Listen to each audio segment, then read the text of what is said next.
How do you define what mental health is? What is to be mentally healthy?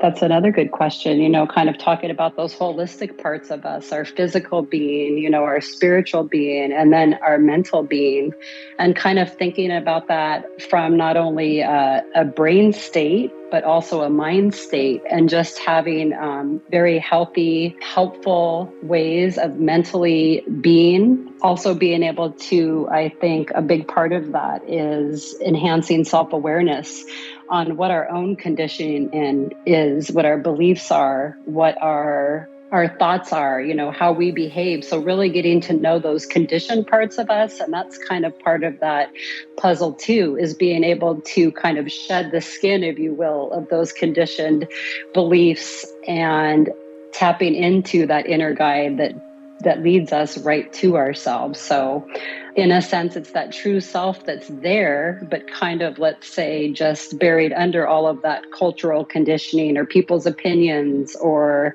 beliefs we've held as a child and taken on into adulthood. So that mental piece is really understanding how to challenge some of that and understand we're much more than some of these mental aspects, our thinking, our beliefs. I would love to hear a bit more about the approach of transpersonal psychology. I don't hear that often, this term, transpersonal psychology, and I'm wondering why. Is that something that's new? It's not actually. Transpersonal psychology was developed, I believe it was in about the 1960s, but kind of pioneers in transpersonal psychology were Abraham Maslow and Viktor Frankl. So two people I think very much talked about within the field of psychology. But for myself, it's interesting. I've done this for a while, and kind of more in my doctoral program, I took this course on transpersonal psychology. And so it's a little more on that spiritual side, right, of our human experience. Yeah, and just something that really speaks to me, and in a time where I think holistic approaches are very common, and we're kind of seeing these ways to treat the whole person instead of just parts. It just seems like such a perfect match. And kind of talks about the things maybe that science can't always define, things that kind of go beyond self or ego, a little more on maybe some of the spiritual experiences in life, even altered states of consciousness. So kind of that's maybe a little bit of transpersonal psychology in a snapshot. And another piece of your work is mindfulness therapy. You speak of this kind of work as enhancing and helping self-awareness. So I would love to hear more about that too. How does it work, mindfulness therapy? Yes, mindfulness.